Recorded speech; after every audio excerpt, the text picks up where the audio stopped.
Okay, so have you ever found yourself standing in line at a coffee shop and you're planning to get, just a small black coffee? Trying to be good. Exactly, trying to be good, save a buck, whatever. But then you see a sign. It's bright, it's colorful, and it says something like, buy a pastry, get 50% off your drink.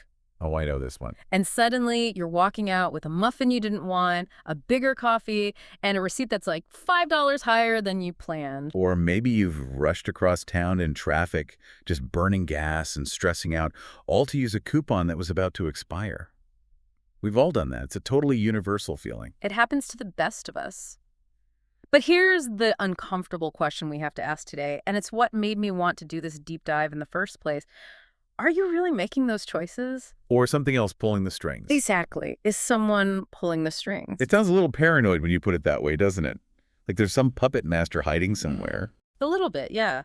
But it's the right question. We all like to think we're in complete control, making purely logical decisions. But the reality is we are walking through a field of invisible tripwires every single day. And today, we're going to expose those tripwires. We're doing a deep dive into this fascinating set of research called The Hidden Mechanics of Human Incentives. And I have to say, reading it sort of ruined shopping for me. It does that. Once you see how it works, you can't unsee it. But that's a good thing, I think. So let's set the stage. The central thesis here is, well, it's pretty bold. It argues that economics isn't really about money. Right. Not about stock markets or GDP or guys in suits yelling on Wall Street. It says that economics, at its core, is the science of incentives. Exactly. It's a framework for why we do what we do. The source defines an incentive as basically a reward or a punishment that's designed to get you to do something. It's the engine of motivation. So our mission today is to decode that system. We want to help you, the listener, spot when you're being maybe manipulated by a reward or a penalty. We're going to look at everything from coffee cards to daycare fines. And by the end, hopefully you'll be able to pause and ask, wait, am I doing this because I want to or because the system was designed to make me want to? Okay, so let's start with the absolute basics. The source material calls this the carrot and the stick. We hear that phrase all the time, but what does it actually mean here? It's really the foundation of all of this. An incentive is either a carrot, a positive reward, like a discount, a bonus, even just a smile. The freebie. A freebie, yeah. Or it's a stick, a negative thing, like a fine, a tax, a penalty, even just social shame. And the basic theory is simple, right? People respond to these predictably. You add a carrot, people do more of it, you add a stick. They do less of it. In theory, yes. That's what they call the rational actor model. It assumes we're all just little calculators perfectly weighing the costs and benefits. But it's messier than that. It's so much messier. The source introduces this character named Annie. And poor Annie. She's basically the guinea pig for all these experiments in the text. I feel for Annie. I kind of am Annie. So the text describes her wanting a 5th latte. Now, 5 lattes is a lot of coffee. That's jittery. It is. So the question is why? Is she just incredibly thirsty? Or exhausted? You'd think so, but the source says no, that's not it. She doesn't just want the coffee. She's reacting to an incentive. The punch card. The punch card. Buy 6, get the 7th free. Precisely. And this is what Sean, who's sort of the voice of reason in the text, he points out that Annie isn't acting randomly. She's reacting to a design. She's pushing herself to consume more than she naturally would. Because the cost of that next coffee feels lower. It gets her closer to the prize. Exactly. And that taps into something in psychology called the goal gradient effect. The closer you get to a reward, the faster you work to get it. The coffee shop knows this. So they know that by dangling that 7th free cup, I'm going to buy cups 4, 5, and 6 way faster than I normally would. You're just trying to close the gap. So the cost isn't just the money. It's that you're altering your own behavior to serve the incentive. It's like that sunk cost feeling. I've already bought 4. I have to get the last 2 to make it worth it. 100%. You Yeah. feel like you're losing value if you don't finish the card. So are you enjoying the coffee or are you just working for the coffee shop? You're like a lab rat pressing a lever. Wow. A lab rat with a caffeine problem. So the key takeaway is that our desires aren't always internal. They're often manufactured by an external system. Right. I want coffee is often really, the system rewards me for buying coffee. Okay, so that's a relatively harmless coffee shop example. But the source moves on to what it calls the trap of sales. And this is where I think it gets serious. This is where the wallet really gets hit. Oh, absolutely. This is where the psychology gets a bit more weaponized. So we're back with Annie. She's at a shoe store, and she sees that classic deal. Buy 2 pairs of sneakers, get the third at 50% off. A classic BOGO variant. You see it everywhere. And her immediate reaction is just, pure joy. She's like, look, I'm saving money. She thinks she's winning. And that's where the trap snaps shut. Because Sean, being the logical one, brings up a concept called opportunity cost. I remember hearing that in school, but I never really, applied it. It always felt so abstract. How does the text explain it? Well, Sean just breaks down the math. Annie thinks she saved, let's say, $20 on that third pair.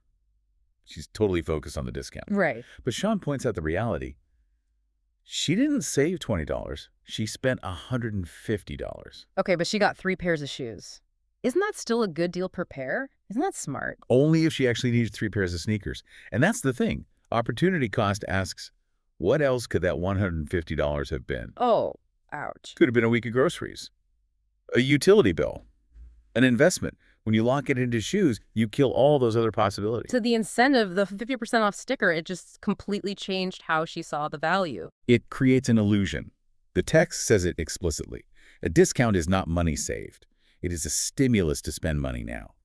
It shifts your focus from the total pain of paying to the little bit you're saving. It makes an unnecessary purchase feel totally logical. And that's the genius of it. They use the carrot, the discount, to distract you from the stick, the loss of your actual cash. They frame spending as saving. I feel so attacked right now. I have like 10 pounds of rice in my pantry I'll never eat because the unit price was just too good to pass up. We've all done it. It preys on our old evolutionary instinct to hoard cheap resources. Okay, so speaking of modern economals, the next section in the deep dive is about something that feels very 21st century, gamification and loyalty. Right, the era of points, miles, and cashback. Psychological incentives. His source calls it the game, and it really is. We're all trying to win points. It feels different from a coupon. A coupon is a transaction. This feels like a status thing. It is. A coupon is transactional. Loyalty points are structural.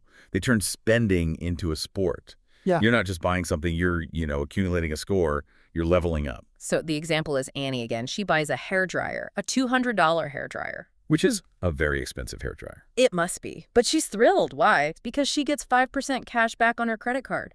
She tells Sean, I just got a free $10. And here comes Sean with the reality check. He says, Annie, you just paid $190 for something you didn't need just to get $10 worth of toy money. Toy money. I love that phrase. But hang on, let me play devil's advocate. Cashback is real money, right? You can use it to pay your bill. Sometimes. But often it's points or statement credits with conditions or miles with blackout dates. The source makes this crucial point. The bank is incentivizing your loyalty, not building your wealth. That's a great quote. Incentivizing loyalty, not building wealth. Think about it. That $10 keeps you locked into their system. If you have a ton of points with one airline, you'll probably fly with them even if their ticket is $50 more expensive. You end up paying more to protect your free points. It's a distraction. The text argues these things mask the real price of goods. Yeah. You don't see the $200 price tag as clearly because you're so focused on the little reward. The pain of paying gets numbed. It's so true. If I dropped $10 on the street, I'd be upset. But I will happily spend $200 to earn $10 in points. The math doesn't work, but the psychology does. And that's why these are billion-dollar industries. They rely on us being bad at math when a shiny reward is involved. Okay, so far we've talked about incentives that work exactly as they're supposed to. But the last section of the source material was the one that I found the most fascinating. It's about when incentives go completely wrong. The Cobra effect. Perverse incentives. Yes. This is where it gets into some really deep behavioral psychology. It tells the story of a daycare center. This is a famous study, right? It is. It's a study by Nisi and Rusticchini, and it's the perfect example of how complex human motivation really is. It totally challenges that rational actor model. So let's set it up for everyone. There's a daycare. And the problem is parents are always picking their kids up late, the staff is frustrated, so the daycare decides to use an incentive to fix it. A negative incentive, a stick. They introduce a monetary fine for being late.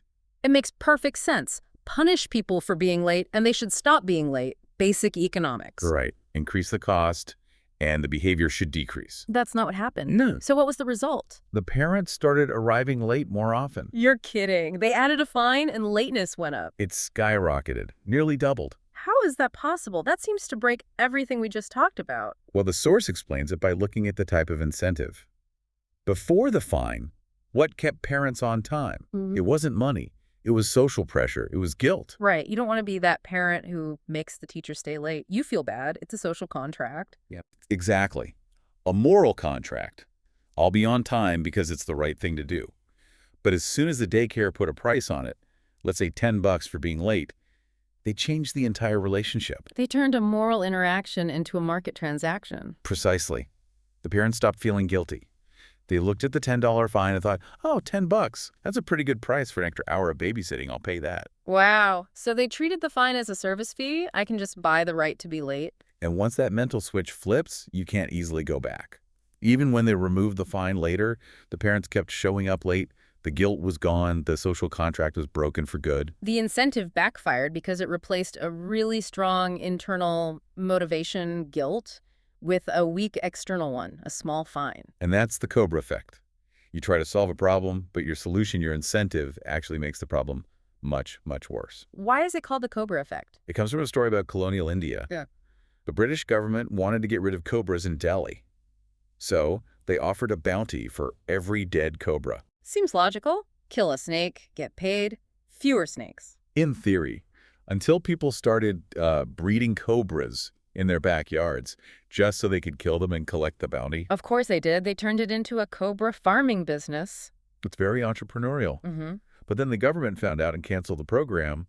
So what did the breeders do with all their now worthless snakes? Oh, no. They just let them go. They released them all. So the wild cobra population ended up higher than it was before the program even started. That is wild, but it connects perfectly to the daycare. You have to be so careful what you incentivize. People will always find a way to game the system. It just shows we aren't robots calculating dollars. We are social creatures, and when you try to replace social norms with money, things get really weird. So what does this all mean for us? We've covered a lot here. Well, I think the big picture is that we're constantly moving through a designed environment, a landscape engineered to trigger us. A landscape of carrots and sticks. Exactly. And the takeaway isn't that incentives are evil. They're necessary, but we have to be able to recognize them. It's about awareness, not sleepwalking through these decisions. So when you see a buy one, get one, you should think about opportunity cost. Right. Are you saving money, or are you just spending money you didn't plan to? And with loyalty programs, ask yourself if the brand is tricking you into spending more just to chase some status level. And with rules and fines, we have to remember the daycare example. Money doesn't solve everything. Sometimes putting a price on something just devalues it. Sometimes guilt works better than gold. It really makes you rethink your daily habits. I know the next time I see a 3 for $5 deal on something, I'm going to hear your voice in my head. Just remember Sean's advice. A discount is a stimulus to spend, not a savings plan. Wise words. So for all of you listening, next time you reach for a deal, just take a second. Ask yourself, am I buying this because I actually want it or because the incentive is telling me to want it? Simple question, but it could save you a lot of money and a closet full of unnecessary sneakers. Before we go, I want to leave you with one final thought from that daycare experiment. It's been kind of stuck in my head. Let's hear it. If putting a price tag on bad behavior like being late removes the guilt and actually increases the behavior, what does that say about how we use fines in society? That is a provocative thought. I mean, think about it. Speeding tickets, parking fines, environmental penalties for big companies. If the fine is just a price, does that mean the law is just a menu of options? Does it license you to break the rule as long as you can afford to pay the bill? Exactly. That's a deep question. Because if the only penalty is a fine, then that law really only exists for the poor. For the rich, it's just the cost of doing business. Something to think about. Thanks for joining us on this deep dive. Always a pleasure. We'll see you next time.